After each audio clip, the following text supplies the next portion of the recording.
आज महायुती सरकारच्या वतीने मी सादर केला आहे। आपल्याला कल्पना आहे की एकूण हा जो काही अर्थसंकल्प आहे हा 7,69,467 कोटी 7,69,467 कोटी रुपये इतक्या रकमेचा हा अर्थसंकल्प आहे। आणि विशेषतः आम्ही विकसित महाराष्ट्र 2047 हा जो काही एक अहवाल तयार केला होता त्या अहवालावर आधारित हा अर्थसंकल्प आम्ही तयार केलाय। अनेक वेळा आपण बघतो की वेगवेगळे अहवाल तयार होतात, ते दिशादर्शकही असतात, पण त्याचा अर्थसंकल्पाशी कुठलाही संबंध नसतो। पण आम्ही जाणीवपूर्वक हा जो काही रोडमॅप तयार केला आहे विकसित महाराष्ट्राचा, त्याच्यावर आधारित हा पहिला अर्थसंकल्प दिलेला आहे। आणि त्याचे जे काही थीम्स आहेत म्हणजे 4 क्षेत्र आणि 16 उपक्षेत्र याच्यावर आधारित हा अर्थसंकल्प मांडण्याचा आम्ही प्रयत्न केलेला आहे। विशेषतः जे 4 प्रमुख स्तंभ आपण घेतले आहेत त्यात प्रगतिशील, शाश्वत, सर्वसमावेशक आणि सुशासन अशा 4 सूत्रांच्या आधारावर महाराष्ट्राचा विकास करायचा आहे। त्या दृष्टीने हे सर्व काम हातामध्ये घेण्यात आलंय। मला सांगताना आनंद वाटतो की आम्ही विधानसभेच्या निवडणुकीत दिलेल्या आश्वासनापैकी शेतकऱ्यांच्या कर्जमाफीचं आश्वासन हे या अर्थसंकल्पात पूर्ण केलेलं आहे। आणि 2 लाखापर्यंतची कर्जमाफी ही आम्ही जाहीर केलेली आहे।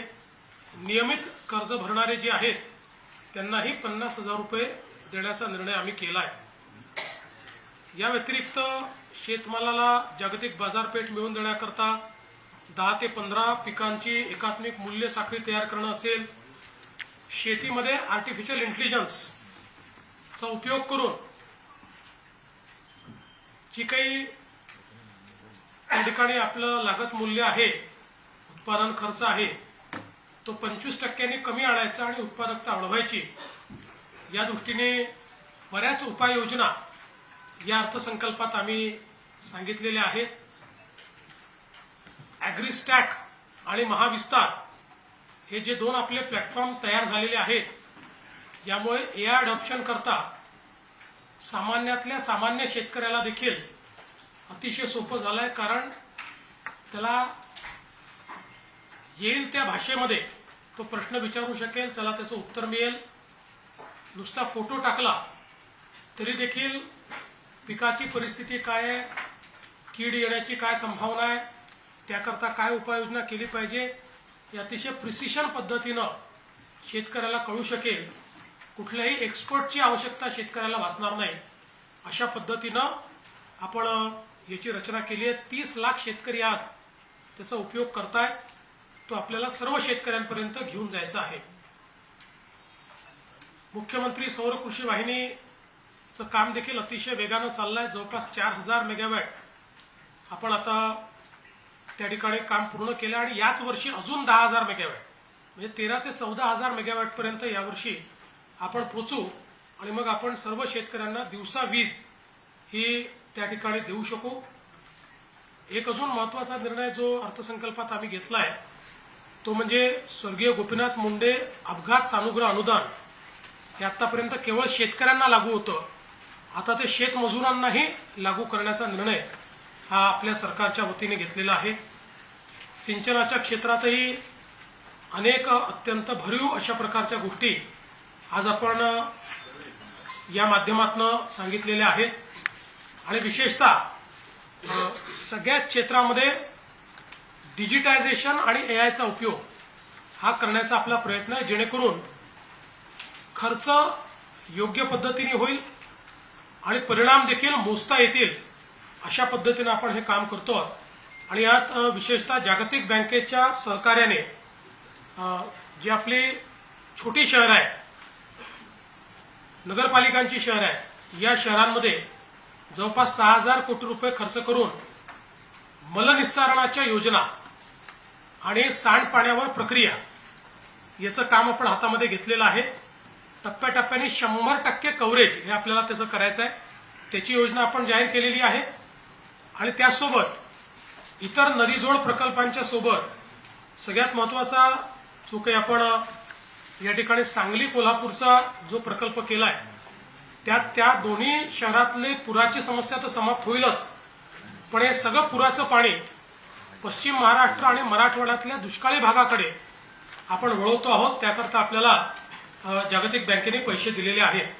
त्यामुळे सिंचनाच्या क्षेत्रातही खूप भरीव काम, मग ती आपल्याला माहिती आहे नळगंगा वैनगंगा जी आपली योजना आहे ती योजना असेल किंवा इतर योजनांच्या माध्यमातून आपण हे करतोय. विशेषतः महिलांच्या संदर्भात आपण जी माझी लाडकी बहीण योजना सुरू केली होती, तर अनेकांनी अर्थसंकल्पापूर्वी या योजनेचं काय होणार, ही सुरू राहणार की बंद होणार, अशा चर्चा केल्या होत्या. पण योजना आम्ही सुरू ठेवलेली आहे, ती आम्ही सुरू ठेवणार आहोत आणि त्याकरता सगळं आवश्यक तो निधी आपण दिलेला आहे.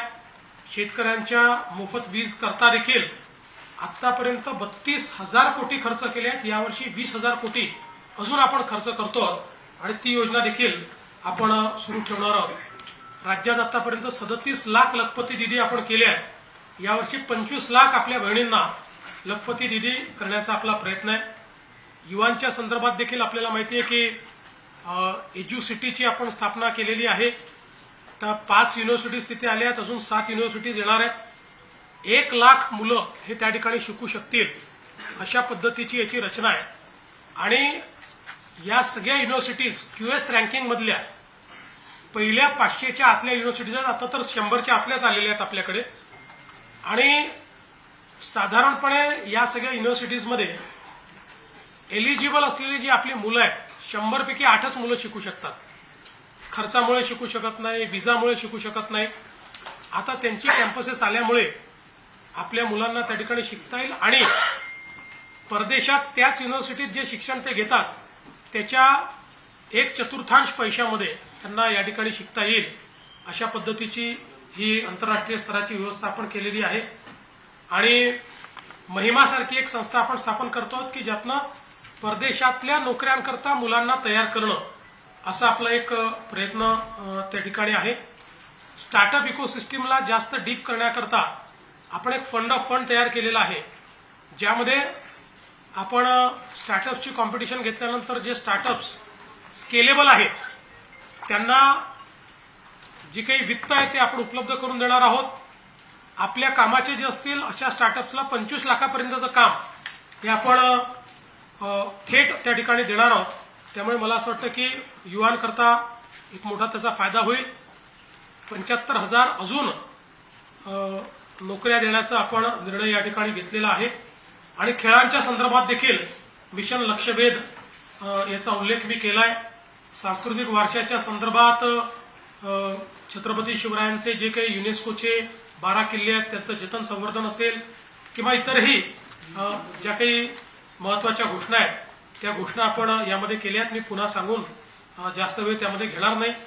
हे वर्ष विशेषतः आपल्याला कल्पना आहे की महात्मा ज्योतिबा फुलेंचं 200वे जयंती वर्ष आहे.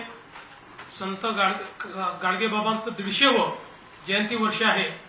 आणि त्यासोबत 14 तळ्याचा जो सत्याग्रह झाला त्यालाही 100 वर्ष पूर्ण होत आहे. आणि म्हणून समता आणि समरसता वर्ष म्हणून त्या क्षेत्रामध्ये वेगवेगळी कामं करण्याचा निर्णय आपण घेतलाय. अनुसूचित जातीकरता, अनुसूचित जमातीकरता देखील आपण वाढीव तरतूद यामध्ये केलेली आहे. विशेषतः जी आपण स्वयंची योजना चालवतो त्याच्यामध्ये म्हणजे ज्यांना हॉस्टेलमध्ये ऍडमिशन मिळत नाही त्यांना आपण निर्वाह भत्ता देतो. या निर्वाह भत्त्यामध्येही भरीव वाढ ही आम्ही त्या ठिकाणी करतो आहोत. कारण आपण 2017 साली हा सुरू केला, त्यानंतर तो आपण काही रिवाईज केला नव्हता, त्यामुळे तोही आपण भरीव पद्धतीने वाढवतो.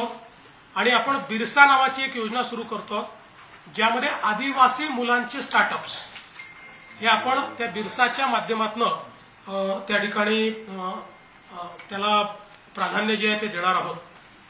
आता आपण जर बघितलं तर विशेषतः मला या गोष्टीचा आनंद आहे की पायाभूत सुविधा क्षेत्रामध्ये अनेक आपण अनाउन्समेंट या ठिकाणी केल्या, पण त्यात 1000 पर्यंतची जी गावं आहेत लोकसंख्येची, अर्थात 2011ची लोकसंख्या आपण पकडली आहे कारण तोच आता बेस आहे आपल्याकडे, अशी सगळी गावं ही कॉन्क्रीटच्या 12 रोडनी जोडायची असा कार्यक्रम आपण हाती घेतलाय।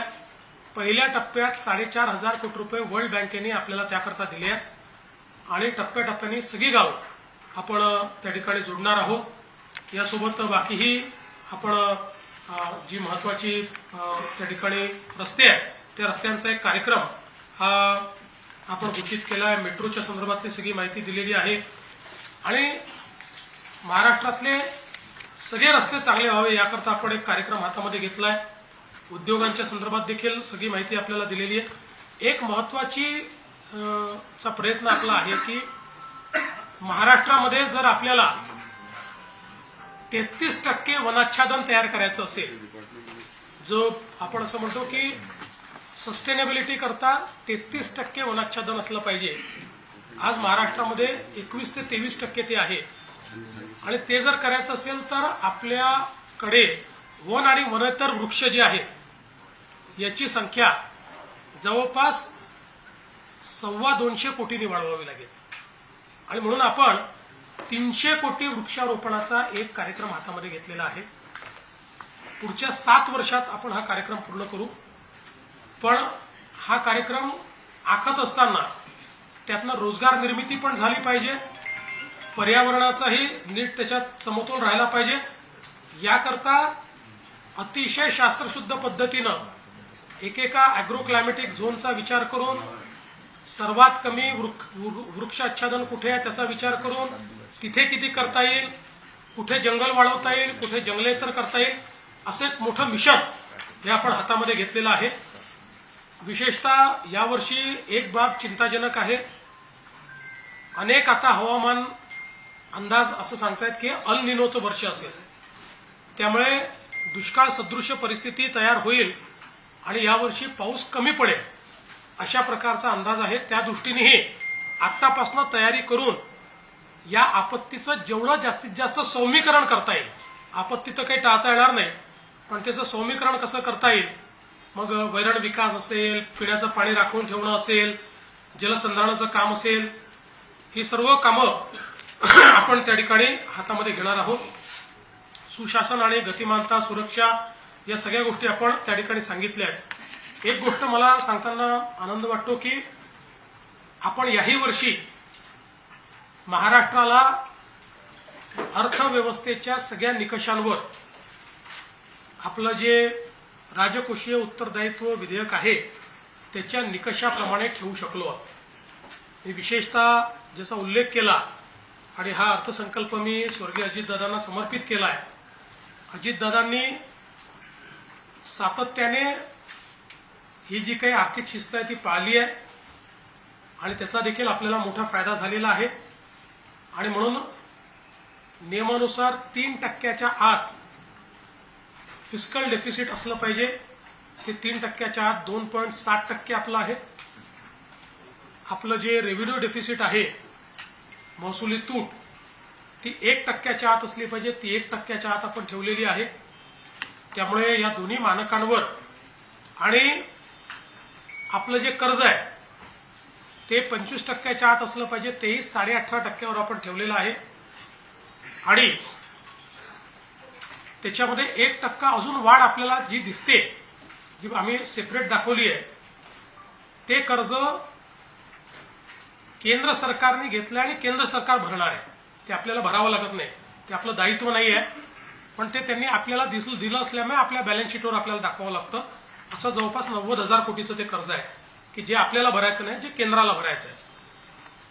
त्यामुळे कर्जाच्या संदर्भातही महाराष्ट्राने जी काही आपलं डेट जीडीपी रेशिओ आहे तो रेशिओ उत्तम पद्धतीने त्या ठिकाणी राखलेला आहे। सगळ्यात महत्त्वाचं म्हणजे आपण जर बघितलं तर यावर्षी आपण जी भांडवली गुंतवणूक आहे त्या भांडवली खर्चामध्ये 21% वाढ केली आहे। 21% भांडवली खर्च आपला वाढलाय। 93,000 कोटीवरनं 1,12,000 कोटीपर्यंत आपला हा गेलेला आहे। आणि ही वाढ याकरता महत्वाची आहे की खूप काळ आपण 30,000 ते 40,000 कोटी रुपये भांडवली खर्च करत होतो। तो मागच्या काळात वाढवत 75,000 कोटी रुपयांपर्यंत नेला, 90,000 कोटी रुपयापर्यंत नेला आणि आता 1,00,000 कोटीच्या पलीकडे भांडवली खर्च नेण्यात आपल्याला यश मिळालेलं आहे। आपल्याला कल्पना आहे की आपल्या अर्थव्यवस्थेचा विकासाचा दर देखील केंद्र सरकारपेक्षा यावर्षी जास्त आहे। केंद्रीय अर्थव्यवस्था 7.3% वाढली आहे, आपली 7.9% त्या ठिकाणी वाढली आणि आपला नॉमिनल ग्रोथ रेट हा तर 10%च्या वर त्या ठिकाणी पाहायला मिळतो आहे। विशेषतः आपण याहीपेक्षा जास्त आपला ग्रोथ रेट राहिला असता, पण कृषीच्या संकटामुळे पावसामुळे भरपूर पाऊस पडला त्यामुळे कृषीचा जो आपला विकास दर आहे तो कमी झाल्यामुळे तो 7-8% अपेक्षित होता, तो 3-3.5% झाल्यामुळे त्याचा एक थोडासा फटका हा आपल्यावर पडलेला आहे। एक गोष्ट मला आपल्या लक्षात आणून द्यायची आहे, सहज एक स्टॅटिस्टिक्स म्हणून सांगतो की आता जी आपली अर्थव्यवस्था आहे ही $566 बिलियन म्हणजे 51 लाख कोटी रुपयाची आपली अर्थव्यवस्था आहे। आणि आपण जर जगात विचार केला तर जगाच्या देशांमध्ये फक्त 29 देश महाराष्ट्रापेक्षा जास्त मोठी अर्थव्यवस्थेचे आहे। आता महाराष्ट्राची अर्थव्यवस्था Austria, Thailand, Norway, Philippines, Vietnam, Bangladesh यांच्यापेक्षा मोठी झालेली आहे। म्हणजे आपण राष्ट्रात महाराष्ट्र आहोत, पण महाराष्ट्र जर हे राष्ट्र राहिलं असतं तर जगाच्या अर्थव्यवस्थेतली 30वी अर्थव्यवस्था ही महाराष्ट्र राहिलं असतं। आणि मला हा विश्वास आहे की याच गतीनं आपण वाढत राहिलो तर देशातली पहिली $1 ट्रिलियन अर्थव्यवस्था ही महाराष्ट्र बनेल। त्याकडे आपली वाटचाल चांगल्या पद्धतीने चाललेली आहे। खरं आहे की स्ट्रेस पुष्कळ आहे, पण आम्ही तरी हा निर्णय घेतला कुठल्या योजना बंद करायच्या नाहीत, उलट वेगवेगळ्या पद्धतीनं साधन संपत्ती त्या ठिकाणी एकत्रित करून भांडवली गुंतवणूक ही वाढवत न्यायची, कारण त्यातनं आपली क्षमता निर्माण होते। ती क्षमता निर्माण करण्याचं काम या अर्थसंकल्पाच्या माध्यमातून आम्ही केलेलं आहे। आणि हा अर्थसंकल्प तयार करताना आमच्या अर्थ विभागाचे अधिकाऱ्यांसोबतच दोन्ही माननीय उपमुख्यमंत्र्यांची मला फार मदत झाली। आमच्या राज्यमंत्र्यांनी देखील त्या संदर्भात अतिशय महत्त्वाची भूमिका त्या ठिकाणी केली आणि म्हणून मी आमच्या अर्थ विभागाचं, दोन्ही उपमुख्यमंत्र्यांचे आणि आमच्या राज्यमंत्र्यांचे देखील आभार मानतो। धन्यवाद। यांचं बोलणं झालं आणि 1 मिनिट बोलतो मी। ओपनिंग तर उद्या बाबा, थांबा एवढी घाई ना घोषणा केली ना खरं म्हणजे आज अर्थसंकल्प मुख्यमंत्र्यांनी सादर केलेला आहे। आजच्या या पत्रकार परिषदेला उपस्थित मुख्यमंत्री महोदय, आपल्या उपमुख्यमंत्री सुनेत्रताई आहेत, राजनीपुरी आहे, बावनकुळे आहे, ओपी गुप्ता आहे, ओपी आमचा प्रमुख, त्याशिवाय काय चालणार नाही, आणि सर्व पत्रकार मित्रांनो, खरं म्हणजे आजचा हा अर्थसंकल्प आपले उपमुख्यमंत्री आणि आमचे सहकारी अजितदादांच्या दुःखद निधनानंतर पहिला अर्थसंकल्प आहे। या अर्थसंकल्पावर देखील दुःखाचं सावट आहेच आणि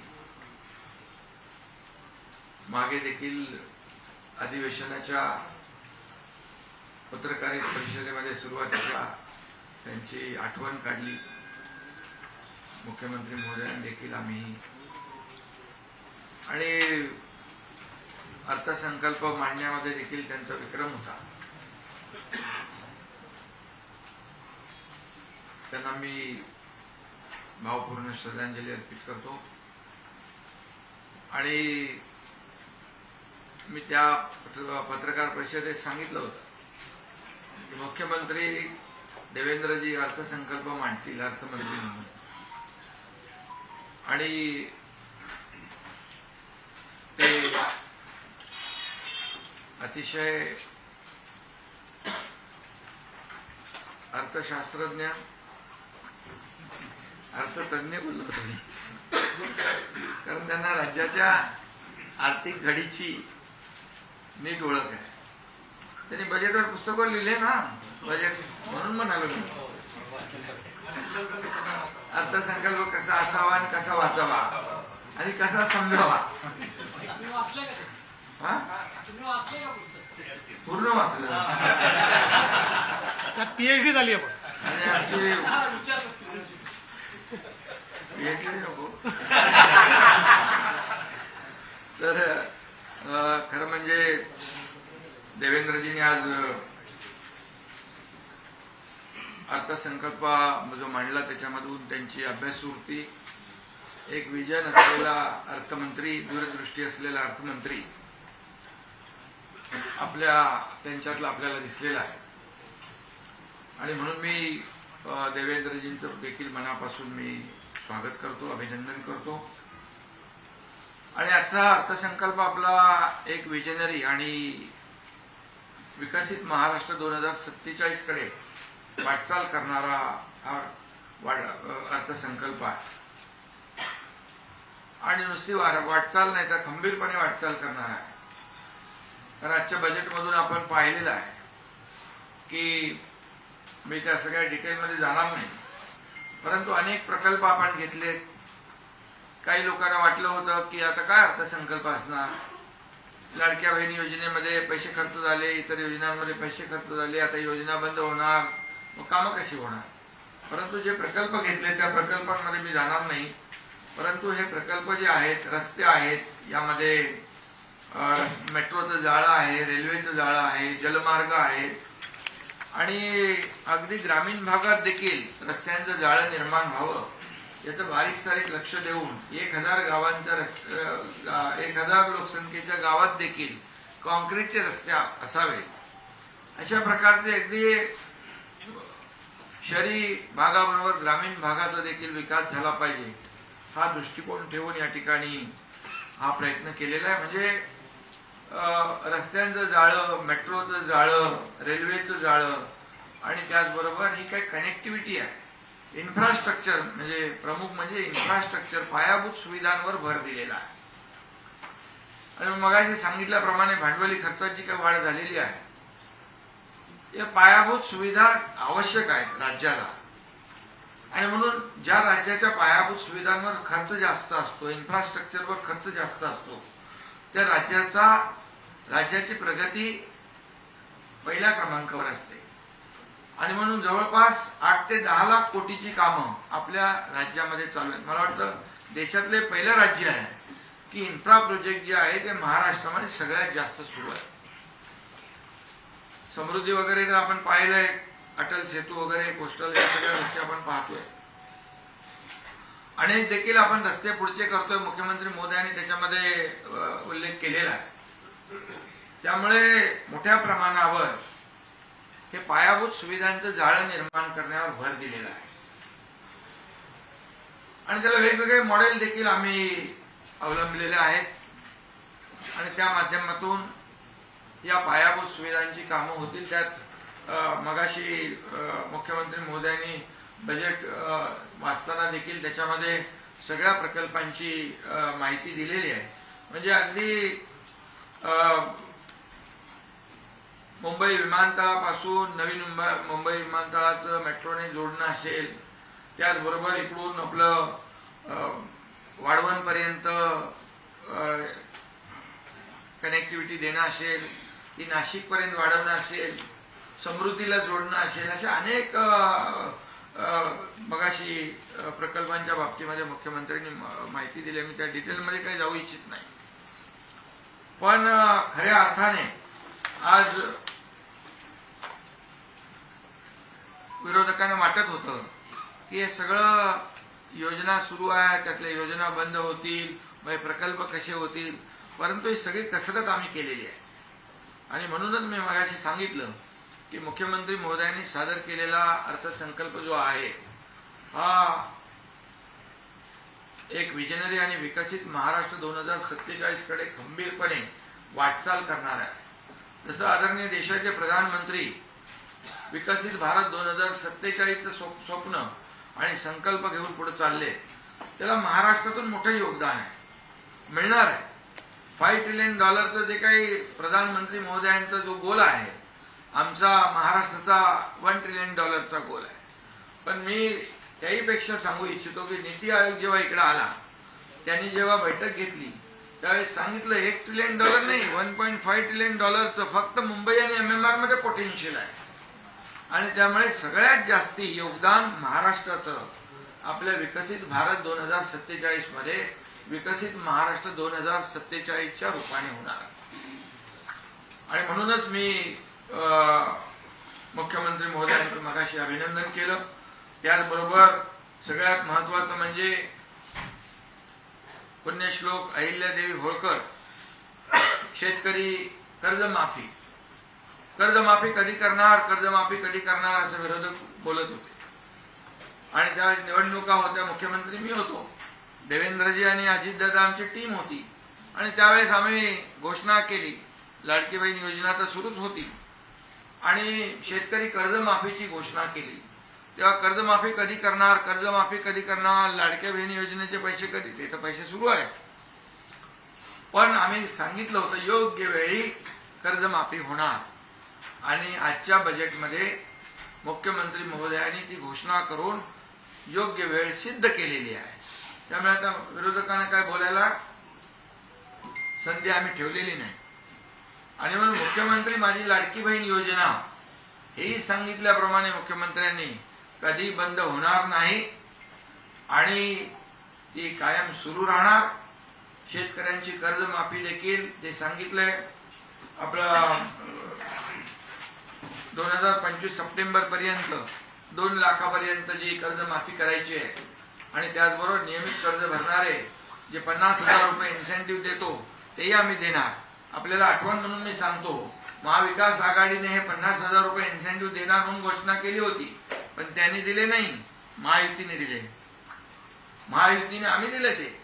त्यामुळे हे आता जे निर्णय झालेला आहे तो निर्णय होणार आहे. म्हणजे आम्ही जे बोलतो ते करून दाखवतो, याचा प्रत्यय आजच्या बजेटमधून आलेला आहे. प्रिंटिंग मिस्टेक म्हणणारे आम्ही नाही. जे वचननाम्यामध्ये आम्ही वचनं दिलेली आहेत ती पूर्ण करणार आणि त्याचा प्रत्यय जो आहे आजच्या देवेंद्रजींच्या अर्थसंकल्पातून या महाराष्ट्राने पाहिलेला आहे. आणि म्हणून हे 2 विषय सगळ्यात महत्वाचे. लाडकी बहीण योजना झाली आणि सावत्र भावाने किती कोर्टबाजी केली तरी सुद्धा आमच्या लाडक्या बहिणींच्या मागे आम्ही सगळे भाऊ, आता तर आमची ताई पण आली आहे इकडे, आम्ही खंबीरपणे उभे राहणार आहोत आणि सुरूच राहणार आहे. आणि जे आम्ही आश्वासन दिलेलं आहे ते आता विचारत होते 2100 रुपये कधी देणार, तेही आम्ही सांगतो की योग्य वेळी तेही देणार.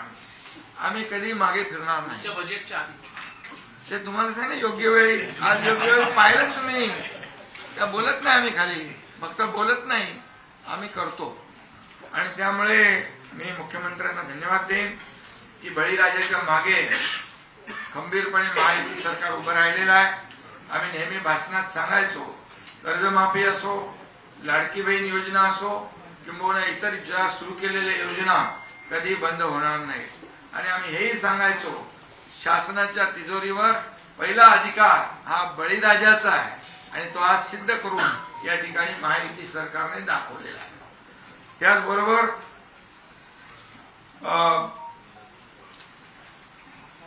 आपल्या हिंदू हृदय सम्राट बाळासाहेबांची जन्मशताब्दी वर्ष आहे. मुख्यमंत्री महोदयांनी तेही सांगितलं की पहिला टप्पा झालाय, दुसरा टप्पा जो आहे तो लवकरच पूर्ण होईल, त्यालाही कुठं काही कमी पडणार नाही. आणि त्याचबरोबर जन्मशताब्दी वर्षानिमित्त या ठिकाणी शासन आपल्या दारी जसं आम्ही घेऊन गेलो तसं आरोग्य आपल्या दारी किंबहुना इतर ज्या काही योजना आहेत त्या योजना देखील मुख्यमंत्री महोदय विस्तारपूर्वक ते उत्तरामध्ये सांगणार आहेत.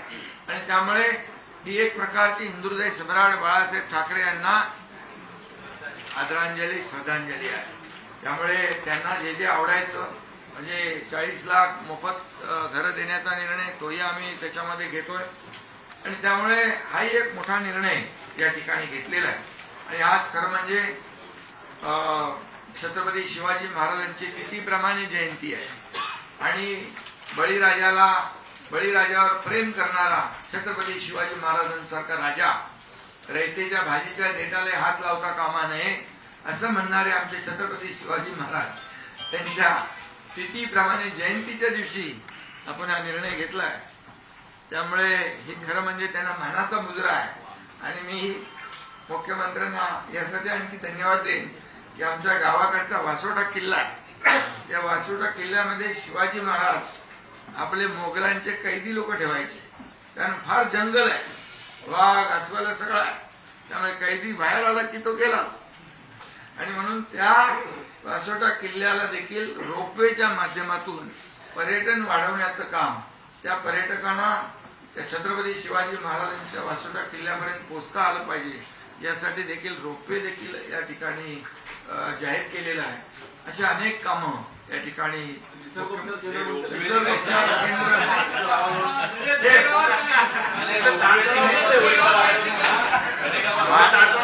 तर दरेक गावात जातोच, इतरांनी पण आलं पाहिजे. तुमचा पत्रकारांचा ताणतणाव कमी करण्यासाठी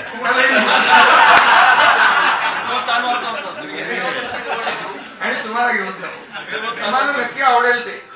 पण तुम्हाला म्हणजे त्या सेंटरमध्ये जावं लागेल, रात्री बाहेर पडता का येईल ना. अरे बाबा, माझा मुलगा डॉक्टर आहे, मी डॉक्टर नसलो तरी ऑपरेशन करतो. पण तुमचं करणार नाही म्हणा. छोट मोठा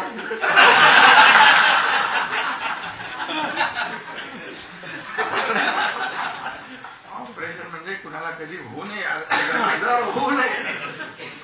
कोविड मध्ये नाही का आपण एक दुसऱ्या मदत केली नाही का? मोदीजींनी तर लस देशातल्याच नाही विदेशातल्या लोकांना पण कोविडची वॅक्सिन देण्याचं काम केलं. म्हणून आज बघा देशभरामध्ये त्यांचं नाव आहे ना. म्हणजे संकट काळामध्ये मोदीजीने ते करून दाखवलं. आणि म्हणून संकट काळात महायुती सरकार बरोबर पोहोचतं. संकट कुठलंही असू द्या, आपत्ती असू द्या. त्यामुळे गमतीचा भाग जाऊ द्या. पण मी आपल्याला सांगतो की या सर्व योजना ज्या आहेत त्याच्याबद्दल सविस्तर मुख्यमंत्री महोदयांनी सांगितलंय. आम्ही याच्यातून एकच दाखवलंय की आम्हाला खुर्ची महत्वाची नाही, दिलेलं वचन महत्वाचं आहे. आणि म्हणून ते वचन पाळण्याचं काम आम्ही केलेलं आहे. नोकर भरतीबद्दल देखील सांगितलं की महायुतीच्या काळात 1,20,000 रेकॉर्ड ब्रेक भरती झाली. आता पण 75,000 लोकांना भरती करायचं आहे. युवकांना देखील रोजगार, जे परदेशी गुंतवणूक आली 30 लाख कोटींची, आता दावोसला गेले होते ज्यावेळेस, त्यावेळेस 30 लाख कोटींचं परदेशी गुंतवणूक आली. आणि नुसती कागदावर राहत नाही. मी जेव्हा दोनदा गेलो दावोसला तेव्हा त्याचं कन्व्हर्जन 70 to 80% झालेलं आहे. आणि आताही देखील मोठ्या प्रमाणावर रोजगार मिळेल. म्हणजे सर्व समावेशक सगळ्यांचा विचार केलेला आहे. शेतकऱ्यांचा केलाय, लाडक्या बहिणींचा केलाय, लाडक्या भावांचा केलाय, शेतमजुरांचा केलाय. शेतमजुरांना कधी आपण घेतलं नव्हतं जेव्हा गोपीनाथ मुंडे आपल्या अपघात योजनेमध्ये, त्यांचाही केलाय. आणि सर्व समावेशक असा हा अर्थसंकल्प आहे. आणि त्याचबरोबर पर्यावरणाला देखील प्राधान्य दिलेलं आहे. आपण वृक्ष लागवड किती करतोय, जवळपास 300 कोटी झाडं लावण्याचा देखील मोठा आपण संकल्प केलेला आहे. आणि त्यामध्ये बांबूलाही प्राधान्य दिलेलं आहे आम्ही. बांबूला काय असते तुम्ही? अरे बांबू सगळीकडेच लागतो. बांबूला प्रधानमंत्री महोदयांनी काय म्हणाले, बांबू हे अभी बास नाही, बांबू हे घास आहे. आणि म्हणून बांबूची लागवड महाराष्ट्रामध्ये मोठ्या प्रमाणावर कोणाला कुठे लावतं नंतर बघा. पण बांबूच्या बाय प्रॉडक्ट जे आहे, बँगलोर सारखा, हसू नका, बँगलोर सारखा एअरपोर्ट बांबूच्या माध्यमातून झालाय, गोव्याचा बांबूच्या माध्यमातून झालाय, पार्लमेंट हाऊस.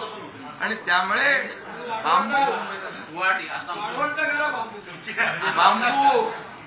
बांबू हा तुम्हाला सांगतो, गुवाहाटीला बांबू नाही लावलाय.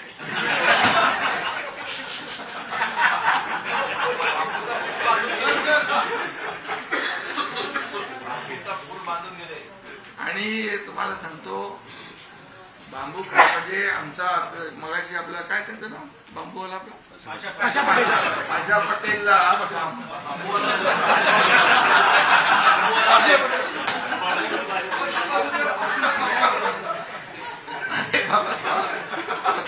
अध्यक्ष केलं त्याला आपण. आणि त्यांनी बांबूचे बाय प्रॉडक्ट काय असतात हे आपल्याला भेट पण दिले, पत्रकारांना पण दिले. त्याच्यामध्ये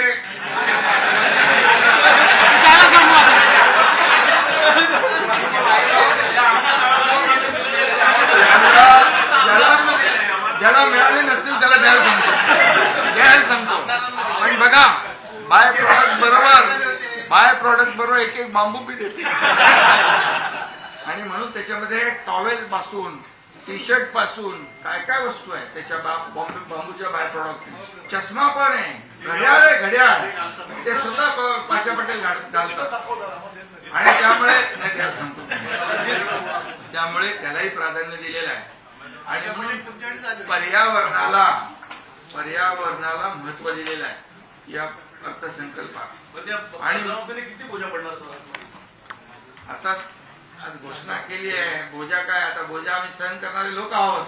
म्हणून तर लाडकी बहीण योजना पण आता सुरू आहे ना, त्याचं सगळं जे बोललोय ते करणार. आणि म्हणून आपल्याला मी सांगतो, अतिशय मी आता आणखी जास्त काय बोलत नाही आपण. आणि हे सगळं करताना आपल्याला नियमात बसून सगळं केलेलं आहे. तो आपला भांडवली खर्चही वाढवला, पण राजकोषीय तूट मगाशी मुख्यमंत्र्यांनी सांगितलं की स्थूल राज्य उत्पन्नाच्या 3% कमी ठेवण्यामध्ये यश मिळालेलं आहे, 2.60 आहे. आणि राज्याची महसुली तूट ही स्थूल राज्य उत्पन्नाच्या 1% कमी ठेवलेली आहे. आणि कर्ज 25% कमी ठेवलेलं आहे. 25% कर्ज काढण्याचे मुभा आहे, पण 18.5% आहे. त्यामुळे एवढं सगळं करून, एवढी योजना करून, एवढ्या योजना, लाडकी बहीण योजना सुरू ठेवून ते काय बंद कधी होणारच नाही, बिलकुल चिंता करू नका. कर्जमाफीचा निर्णय घेऊन देखील नियमामध्ये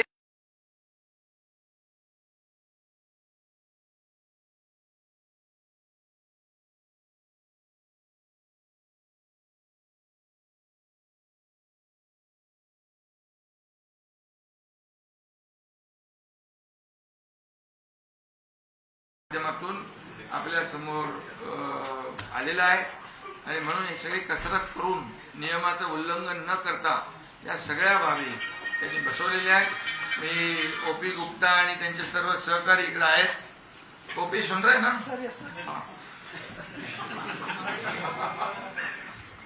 नाही, त्यांचे सगळ्यांची मेहनत आहे. लाडकी बहीण योजनेच्या वेळेस देखील त्यांनी फार हे केलं ना. आणि आता देखील या सर्व आपल्या फायनान्सच्या सर्व अधिकाऱ्यांचं मनापासून मी अभिनंदन करतो. मनापासून मुख्यमंत्री महोदयांना शुभेच्छा. राज्यमंत्री पण तुम्ही पण मेहनत केली, तुम्हालाही धन्यवाद. आणि आजचा अर्थसंकल्प जो आहे हा सर्वसमावेशक आहे. सर्व घटकांना त्याच्यामध्ये न्याय मिळालेला आहे. पर्यावरण पत्रकारांना पण आहे. आणि तुम्ही हे घ्या ना, आपली गुप्त आहे, गुप्त. आता तुम्ही वाहन खरेदी करायला गेलात ना, नाही नाही बघा इलेक्ट्रिक तुम्ही आता इलेक्ट्रिक व्हेकल विकत घ्यायला गेलात ना तुम्हाला 30% सवलत.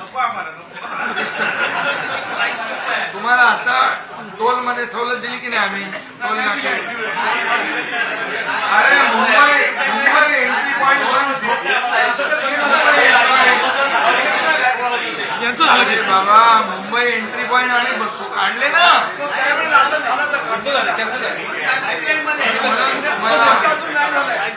तुम्हाला जे जे काय पाहिजे ते तुम्ही मुख्यमंत्र्यांकडे निवेदन द्या.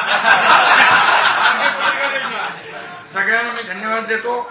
आणि हा अर्थसंकल्प गोरगरीब सर्वसामान्य लोक, आम्ही सर्वसामान्यांचं सरकार म्हणतो ना, म्हणून सर्वसामान्याच्या आयुष्यामध्ये चांगले दिवस आले पाहिजे, त्याचं जीवनमान उंचावलं पाहिजे, या झोपडपट्टीमध्ये राहणाऱ्या लोकांना देखील चांगली घरं मिळाली पाहिजे याचा देखील समावेश केलेला आहे. आणि क्लस्टर असेल, जॉईंट व्हेंचर असेल, या सर्व आणि अनधिकृत बांधकामाला पूर्णपणे फुल स्टॉप. संरक्षण नाही हो, फुल स्टॉप. अनधिकृत बांधकाम बंद. आणि म्हणून जे झालेलं आहे झोपडपट्ट्यांमध्ये राहणाऱ्या लोकांना चांगली गरज. जा तुम्ही तिकडे जुन्या चिखलवाडीमध्ये परवा मी चाला वाटून आलो, 120 फुटाच्या घरात राहत होते लोक. क्लस्टर निर्णय घेतल्यामुळे 585च्या घरात राहतात. आपलं पराक्ष आहे ना, त्यांनी बांधले एवढं क्वालिटी घर. आणि म्हणून सगळं एकदम सगळं कसं करणार. आणि म्हणून सगळ्यांना मनापासून धन्यवाद. मनापासून मी आपल्याला आपले आभार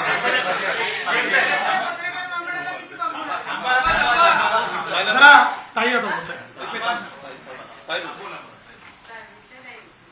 नमस्कार.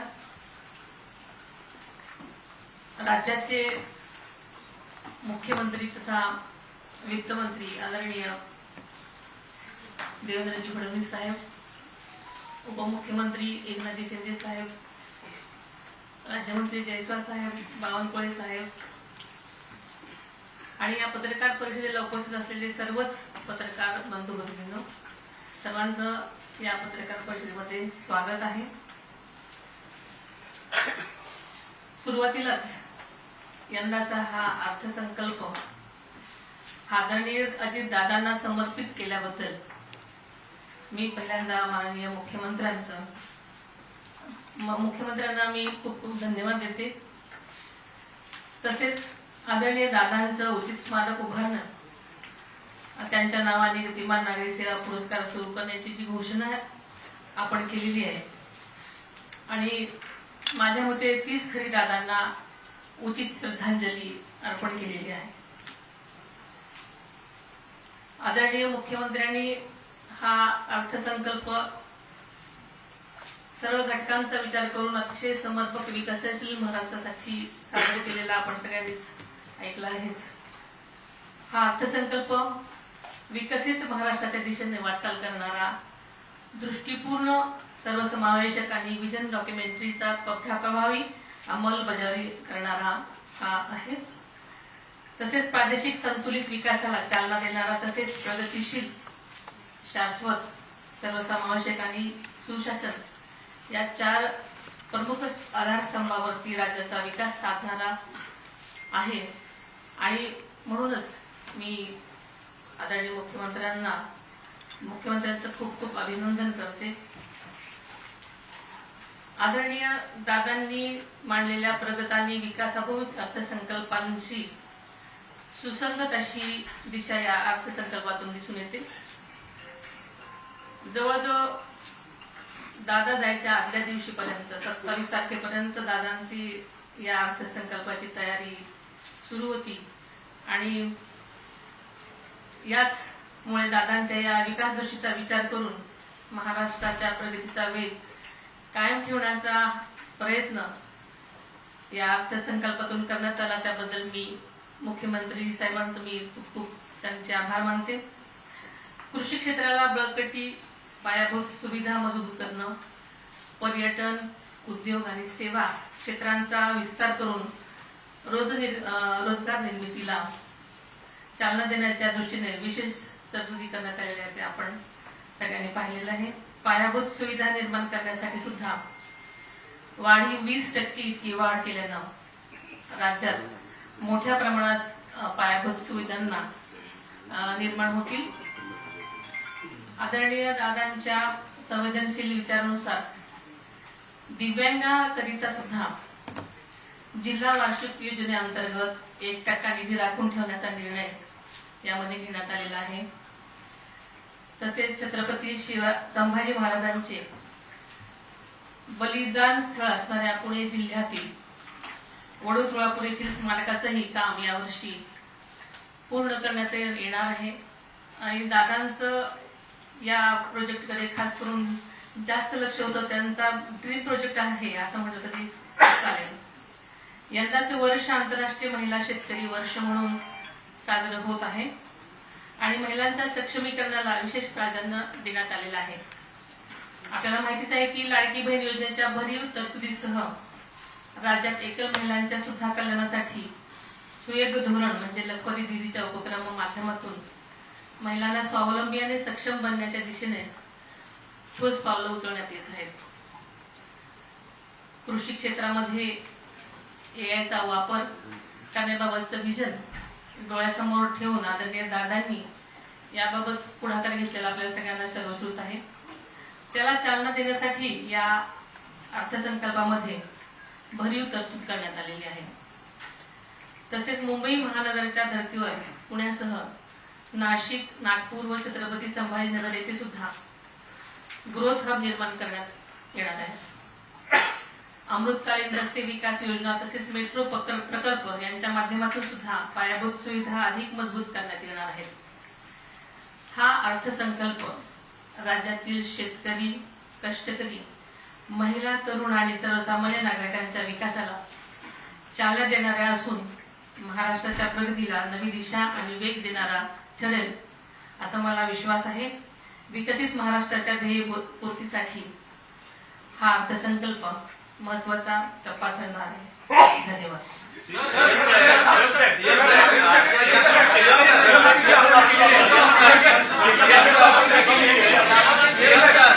कर्जमाफीच्या संदर्भात कट ऑफ डेट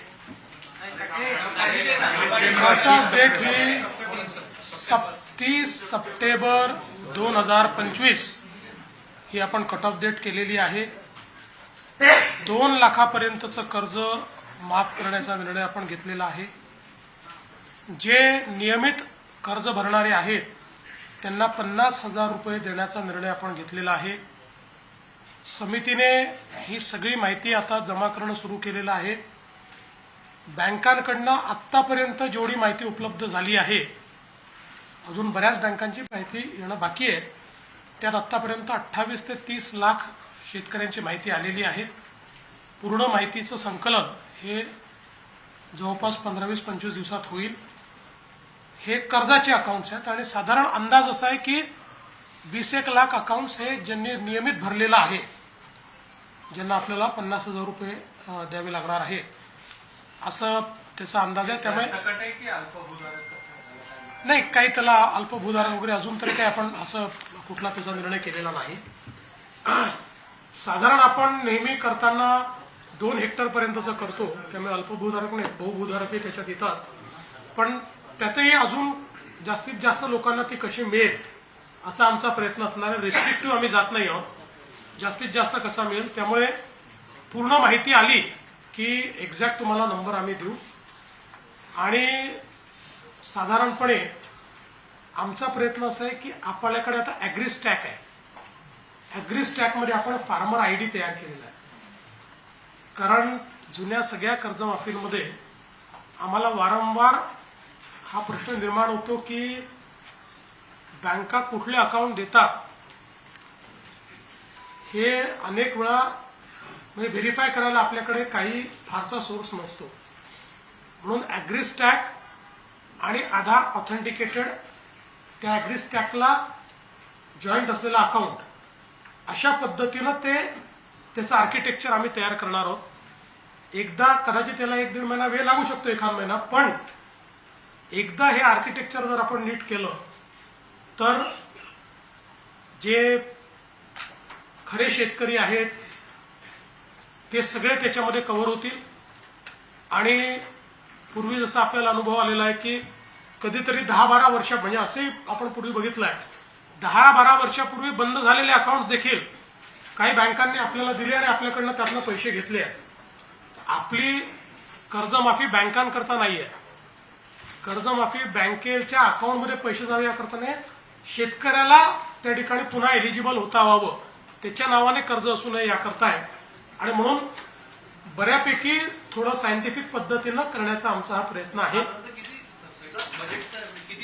नाही, हा बोजा तेव्हाच लक्षात येईल जेव्हा नाही, आज आता बघा, जसं आपण एक साधारण अंदाज घेतला तर या ठिकाणी मागची जी कर्जमाफी झाली होती त्या कर्जमाफीमध्ये 20,000 कोटी रुपये लागले होते शेतकऱ्यांकरता. आणि मग त्याच्यानंतर जे 50,000 रुपये द्यायचं सांगितलं होतं ते तर काही त्यावेळेस सरकारने दिले नव्हते. मग शिंदे साहेबांचं सरकार आल्यानंतर आम्ही दिलं होतं, त्यावेळेस आम्हाला जवळपास 15,000 कोटी रुपये त्याकरता लागले होते एक साधारणपणे. त्यामुळे साधारणपणे याच सगळ्या घरांमध्ये हा साधारण खर्च जाईल असा अंदाज आहे. पण अरे बाबांनो, आता प्रत्येकाला वेगळं सांगणार आहे का? आणि पुन्हा एकदा सांगतो, सगळी माहिती आता कशी मिळू शकेल? जर मी सांगतोय की माहिती संकलन चाललेलं आहे, आता तुम्हाला एक अंदाज यावा म्हणून मी माहिती दिलेली आहे. यापेक्षा जास्त होऊ शकतं, याच्यापेक्षा थोडं कमी होऊ शकतं. त्यामुळे तेवढी माहिती आता तुम्हाला माहिती असली पाहिजे, तुम्हाला ती लोकांपर्यंत पोहोचवता आली पाहिजे. पण मी एवढंच सांगतो की ही कर्जमाफी फार रिस्ट्रिक्टिव्ह कर्जमाफी नसेल. आम्ही शक्यतोवर आमचा प्रयत्न असेल की जो आपला सामान्य कर्जदार शेतकरी आहे याला पुन्हा एलिजिबल करण्याकरता जे जे करता येईल ते आम्ही करण्याचा प्रयत्न करू.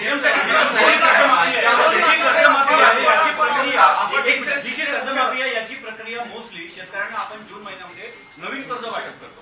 त्याच्यामुळे जर मे पर्यंत किंवा जूनच्या पहिल्या आठवड्यापर्यंत ही कर्जमाफी आपण दिली तर ते शेतकरी नवीन कर्जासाठी पात्र ठरणार नाही. याची काय आम्ही त्याची कालमर्यादा कर्जमाफीच्या आधीच घोषित करून टाकली.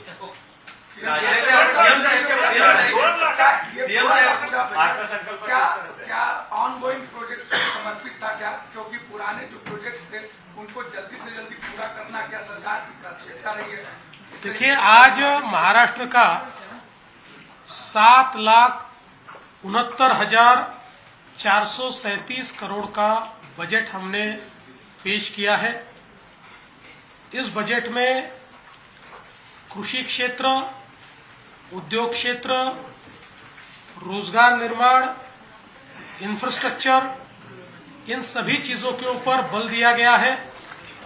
अनुसूचित जाति, अनुसूचित जमाती और महिलाओं के ऊपर विशेष कार्यक्रमों के माध्यम से हम लोगों ने उनको भी संबल देने का प्रयास किया है.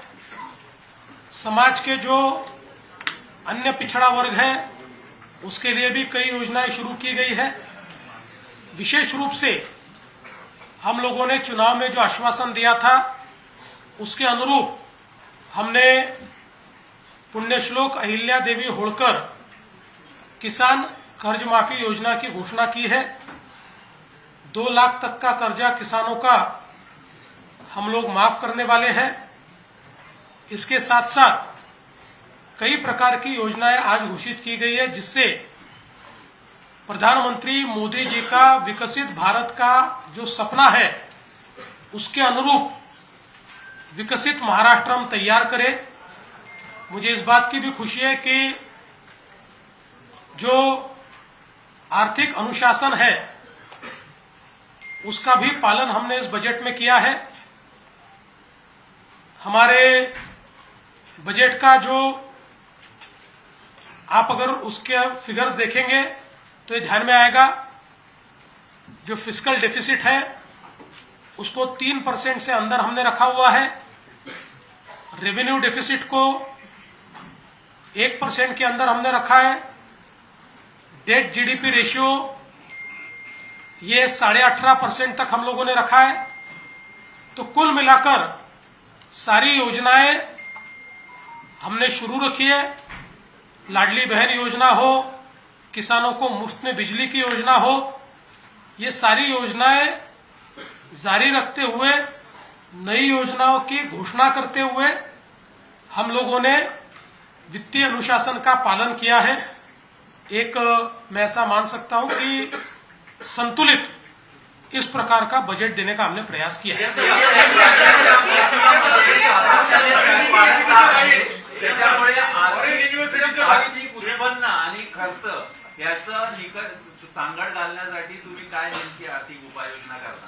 मला असं वाटतं की मुळामध्ये आमचा प्रयत्न हा आहे की आपल्याला महसूल वाढ मोठ्या प्रमाणात करता आली पाहिजे आणि जसं मी सांगितलं की महसूल वाढीचा कल हा महाराष्ट्रात देशापेक्षा जास्त मागच्या वर्षी आपण रजिस्टर केलाय आणि आपल्याला कल्पना आहे की अर्थव्यवस्थेला गती जर द्यायची असेल आणि जीडीपी ग्रोथ करून टॅक्स कलेक्शन वाढवायचं असेल तर पायाभूत सुविधा क्षेत्रामध्ये गुंतवणूक वाढली पाहिजे। अभूतपूर्व वाढ आजपर्यंतची महाराष्ट्राच्या इतिहासातली सगळ्यात मोठी वाढ 21% वाढ ही आपण पायाभूत सुविधा क्षेत्रात केलेली आहे। त्यामुळे मला असं वाटतं की निश्चितपणे ताण आहेच पण तरी देखील तो सहन करत बजेट आम्ही बॅलन्स केला आहे। गेल्या वर्षी 36,000 करोडचा आउटले होता तर ह्या वर्षी किती आहे? तेवढाच आउटले आहे जेवढा मागच्या वर्षीचा आउटले आहे तो सगळा आउटले आम्ही ठेवलेला आहे।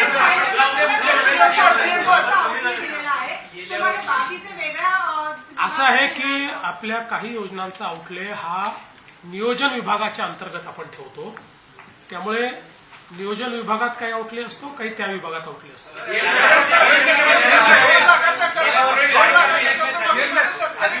सामाजिक न्याय विभागाचा निधी कापला गेला होता वळवला होता त्याला तो परत येणार। सामाजिक न्याय विभागाचा निधी कधीही वळवलेला नाही।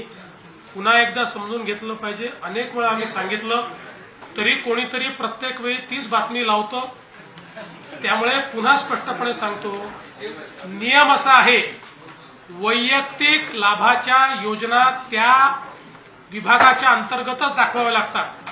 आदिवासी शेतकरी आदिवासी महिला शेड्यूल कास्ट शेतकरी शेड्यूल कास्ट महिला यांच्या जितक्या वैयक्तिक लाभाच्या योजना आहेत त्या हेडखाली दाखवाव्या लागतात। म्हणून मागच्या वर्षी माननीय अजितदादांनी बजेट मांडत असताना स्पष्टपणे सांगितलं होतं की लाडकी बहीण योजना ही वैयक्तिक लाभाची योजना आहे त्यामुळे ज्या अनुसूचित जातीच्या किंवा जमातीच्या लाडक्या बहिणी आहेत त्यांची तरतूद आम्ही त्या विभागातच दाखवतो आणि त्याकरता त्या विभागाची तरतूद किती वाढवली आहे हे देखील दादांनी मागच्या ह्याच्यात सांगितलं होतं।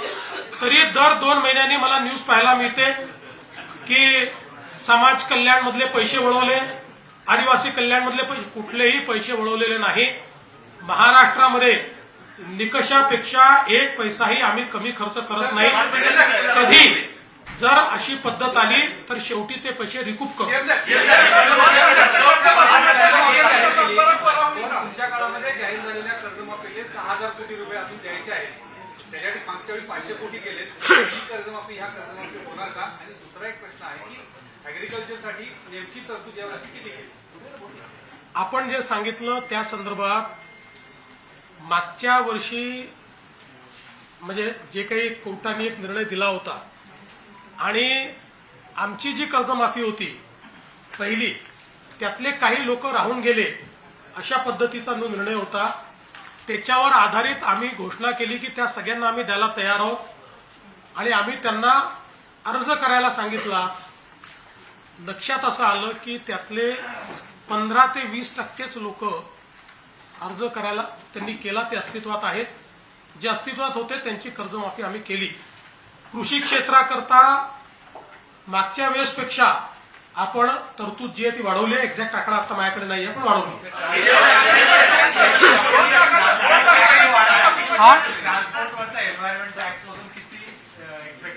नाही आपण ट्रान्सपोर्टचा टॅक्स तो फारच नॉमिनल वाढवलाय। गाडी घेताना जो 2,000 रुपये तो 4,000 केला। त्याच्या पाठीमागे महसूल मिळाला पाहिजे कारण त्याचा 160 कोटी फक्त मिळणार। महसूल मिळाला पाहिजे उद्दिष्ट नाहीये। लोकांना लक्षात आलं पाहिजे की आपण ईव्ही किंवा अल्टरनेट फ्युएलला त्या ठिकाणी कुठेतरी बढावा देतो.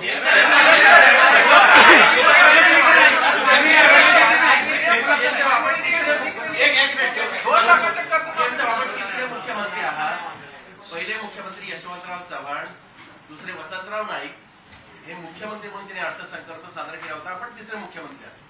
त्या दोन्ही मुख्यमंत्र्यांच्या काळामध्ये राजकोषीय तूट होती. आपल्याही काळामध्ये राजकोषीय तूट आहे. पण ही तूट कोविड सारखी अतिशय महत्वाची घटना घडूनही तेवढी नव्हती, त्याच्यापेक्षा जास्त आता होत चालली. आपल्याला असं वाटत नाही का की काही योजना अवास्तव आपण चालवतोय? असं आहे की जेव्हा आपण विकसनशील अर्थव्यवस्थेमध्ये असतो त्यावेळी राजकोषीय तुटीशिवाय अर्थसंकल्प तयार होत नाही. आणि आपण जर विचार केला तर जगातला सर्वात श्रीमंत देश अमेरिका याच्यामध्ये राजकोषीय तूट आहे.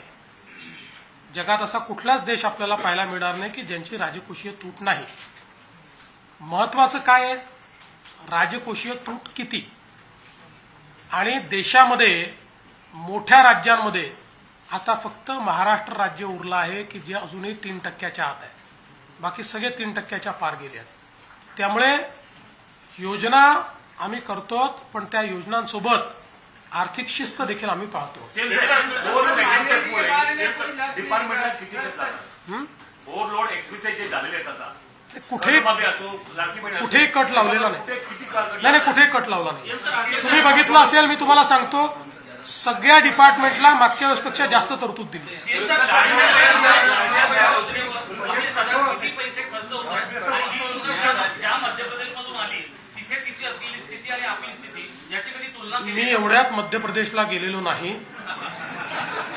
मुख्यमंत्र्यांची चर्चा झाली तेव्हा लाडकी बहीण योजनेची चर्चा होऊ शकली नाही. त्यामुळे मला मध्य प्रदेशाची माहिती नाही.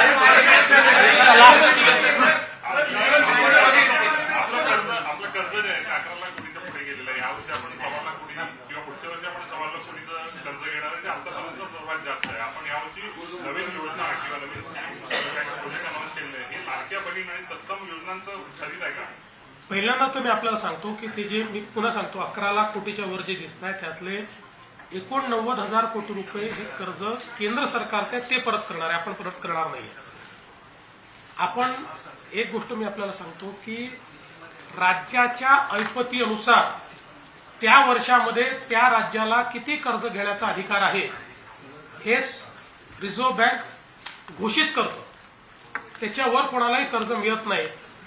एकही वर्षी रिझर्व्ह बँकेने आपल्याला जी लिमिट दिली आहे त्या लिमिट आपण पार केलेली नाही. उलट त्या लिमिटमधला काही भाग आपण कमी ठेवतो, म्हणजे तेवढं कर्ज घेत नाही, त्यापेक्षा कमीच कर्ज आपण घेतो. आता आपली अर्थव्यवस्था वाढते, आपली क्षमता वाढते.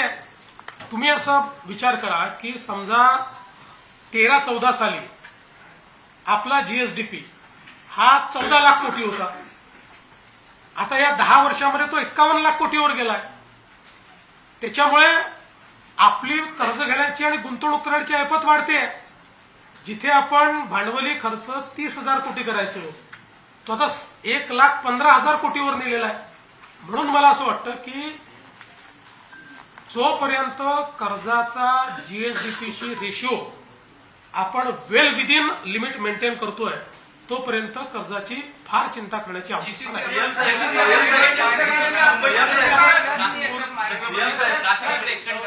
नाही.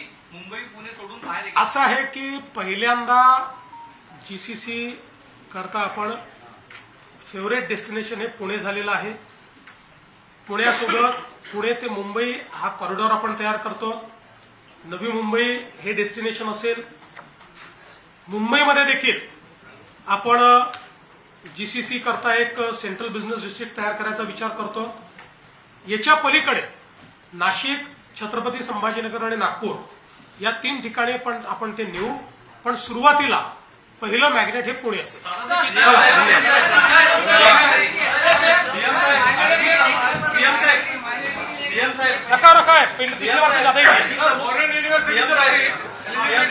Foreign university